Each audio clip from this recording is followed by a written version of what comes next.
꼭 기억하셔야 되는 것은 제가 말씀드리는 발달은 일반적인 발달에 대한 부분들을 참고하시라는 내용이고요.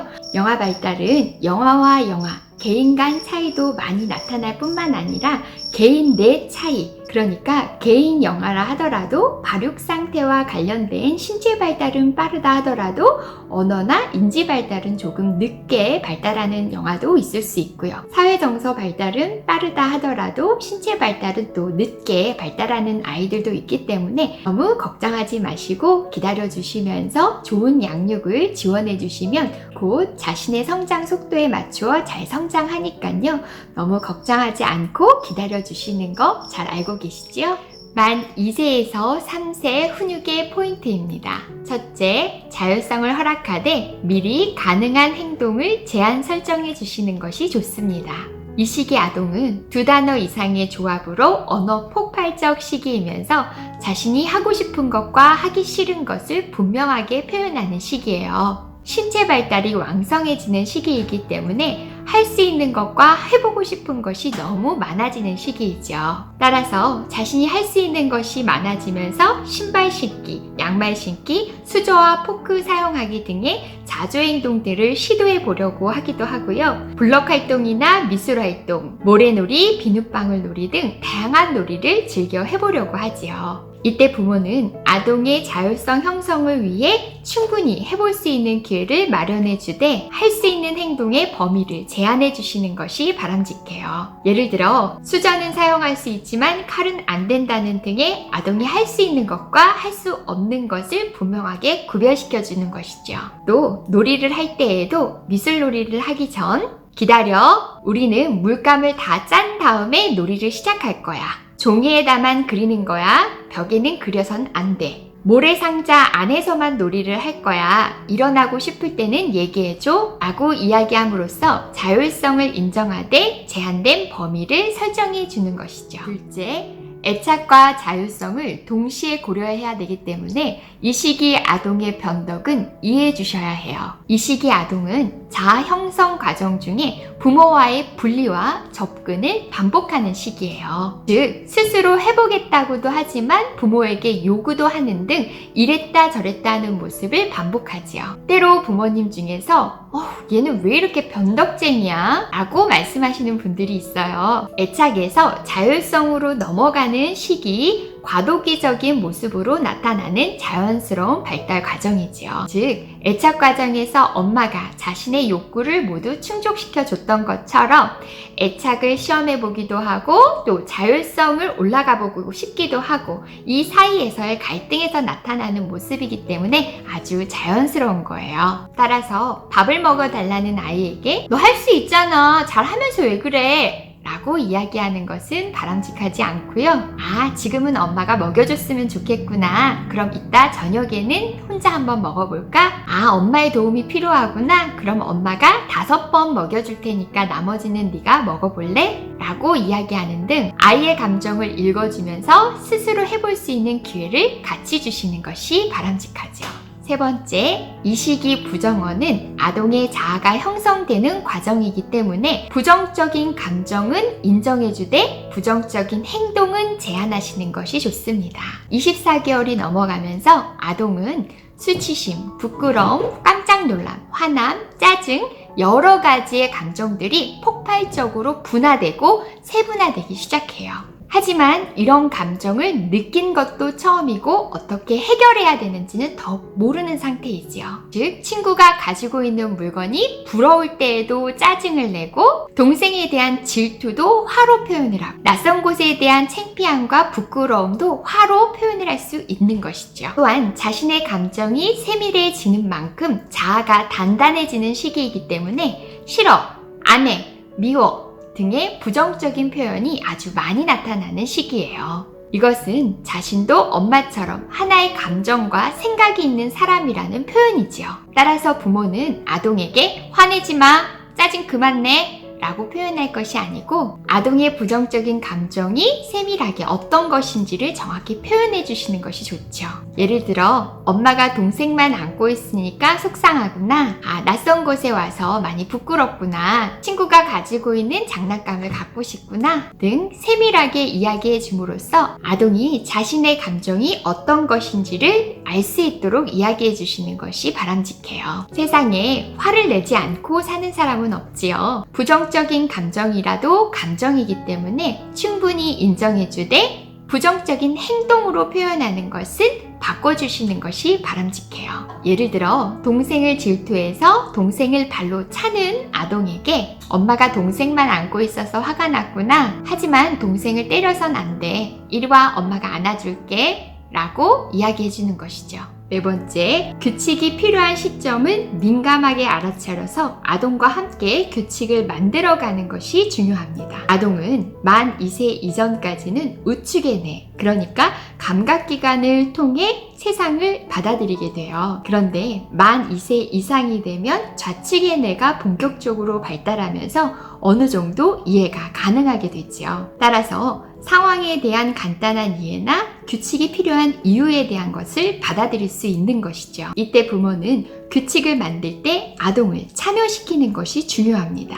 예를 들어 아동이 밥을 먹기 전 항상 아이스크림을 달라고 한다면 이젠 규칙을 만들어야 될 때가 온 거예요. 아동이 어린이집을 하원한 후 매일매일 마트를 들러야 한다면 규칙이 필요한 시점입니다. 즉, 아동이 반복적으로 부정적인 행동을 보인다는 것은 부모와 아동이 규칙을 만들어야 되는 신호를 보내고 있다라고 받아들이셔야 돼요. 예를 들어 밥을 먹기 전에는 아이스크림을 먹지 않기, 하루에 아이스크림은 한 번만 먹기 등을 규칙으로 만들므로써 그 규칙을 기준으로 아동이 지키도록 하는 것이지요. 자아 형성기에 있는 아동은 엄마의 지시를 일방적으로 따르는 것보다 자신이 만든 규칙이 있을 때 훨씬 더 그 규칙을 잘 지키려고 하죠. 따라서 부모는 아동과 함께 규칙을 만들어가고 아동 스스로 그 규칙을 잘 준수하고 지킬 수 있도록 응원해주는 역할을 하는 것이 필요합니다. 다섯 번째, 일관성을 지켜야 하는 훈육과 융통성이 필요한 훈육을 구별하시는 게 필요해요. 만 2세에서 3세는 배변 훈련이 함께 가는 시기이지요. 배변 훈련은 자기 통제의 기초를 형성하는 것으로서 자기 통제 중 신체 조절이 가능한 시기입니다. 신체 조절 능력을 형성하지 못할 경우 언어 조절이나 감정 조절에까지 영향을 미칠 수 있어요. 따라서 이 시기 신체를 조절할 수 있도록 도움을 주시는 것은 매우 중요한데요. 그중 일관성을 가지고 훈육을 해야 되는 것이 남을 다치게 하지 않는 것입니다. 남을 아프게 하지 않는 것에 대해서는 단호하고 분명하게 일관성을 가지고 훈육하는 것이 필요해요. 남을 아프게 하지 않도록 하는 것에는 일관적인 훈육을 지키되 그 외의 것에 대한 부분들은 상황에 따라 융통성을 발휘할 기회도 주셔야 돼요. 예를 들어 하루에 한 번 아이스크림을 먹기로 규칙을 정했다 하더라도 오후에 밖에 나가서 놀이터에서 놀다 보니 친구들이 모두 다 아이스크림을 먹고 있는 거예요. 그래서 친구가 너도 하나 먹어볼래? 라고 이야기했을 경우 아침에 먹었으니까 지금은 안 돼 라고 이야기하는 것보다는 아침에 하나 먹었지만 지금 마냥 먹고 싶다면 오늘은 2개 먹었으니까 내일은 안 먹는 게 어떨까? 라고 융통성을 발휘해줘야 되는 것이죠.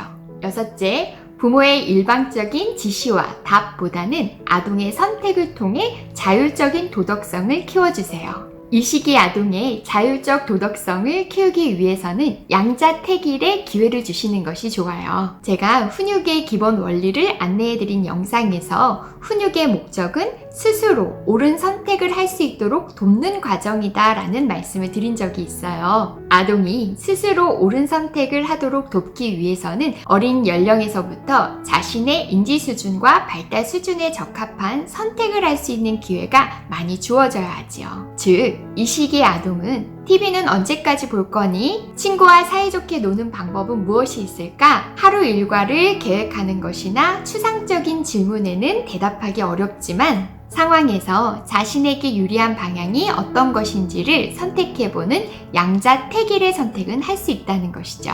예를 들어 정리해 라고 이야기하는 것보다는 너는 어떤 것을 정리할래? 엄만 어떤 걸 정리할까? 밥을 먹지 않는 아동에게 빨리 밥 먹어 고 이야기하는 것보다는 엄마가 밥을 국에 말아줄까? 아니면 김에다 싸줄까? 라고 이야기함으로써 아동이 선택할 수 있도록 하는 것이 바람직하지요.